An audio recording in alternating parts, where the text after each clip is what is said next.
Bonjour, mon intention est de vous montrer le mode de fonctionnement des Poly X50, la barre de son, caméra, haut-parleur, dans son mode le plus simple. Alors, pour l'instant, il y a une souris USB qui est branchée à la Poly X et un fil HDMI qui se rend à cet écran-ci, puis le plus simplement du monde, un fil d'électricité qui va à la Poly X. Donc, il y a juste ces trois fils-là qui sont branchés donc derrière sur la Poly, là. Et puis, moi, j'ai démarré une réunion Teams que j'ai donc mis à mon agenda, dans mon calendrier avec Teams. Puis là, cette fois-ci, je m'apprête à donc rentrer la réunion Teams, à me connecter avec mon compte sur Teams sur la PolyX qui agit un peu comme un ordinateur finalement.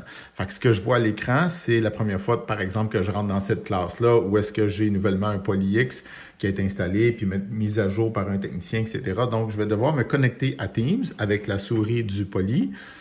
Donc, je dois entrer mes informations, pareil comme sur un vrai ordi, puis je vous retrouve dans quelques secondes. Donc, ma connexion s'est faite. C'est mon agenda donc que je retrouve parce que je suis connecté avec mon même compte Teams, mon même compte Office 365, à la fois sur mon ordinateur, puis je participe déjà à la réunion Teams sur mon ordinateur, mais je me suis aussi connecté sur la Poly qui donc agit à titre comme si c'était un ordinateur. Puis, parce que je suis connecté, je peux donc consulter mon agenda, mon horaire. Si j'ai des réunions à l'horaire, c'est de cette façon-là que je peux m'y joindre à ces réunions-là. Puis, je vais couper le micro pour pas qu'il y ait de retour de son. Puis là, ben, j'entre dans les réunions, puis automatiquement, c'est la caméra du Poly, donc, qui va avoir préséance sur mon autre caméra. Si je vais sur mon poste de travail ici, là, je vois bien que la caméra où est-ce que je vois mon pouce en gros, parce que je suis devant la caméra du portable, ben, cette caméra-là n'est pas visible à personne d'autre. C'est vraiment la caméra du Poly qui me filme, mais mon ordinateur portable continue d'être accessible pour que je puisse effectuer toute autre manœuvre, par exemple partager l'écran, etc.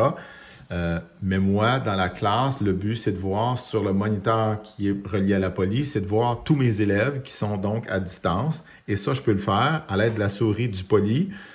C'est comme une deuxième connexion avec le même compte à la même réunion. Puis, si je clique n'importe où dans la page, j'ai quand même accès à un certain nombre d'outils. La même barre d'outils là qui est disponible, mais un peu en abrégé. Je ne sais pas, j'ai pas eu la chance encore d'expérimenter si la grande galerie était accessible à partir d'un certain nombre d'utilisateurs ou à savoir combien d'utilisateurs sont possiblement affichables. Là, j'ai juste 3 utilisateurs présentement connectés. Là. On le saura bien assez vite.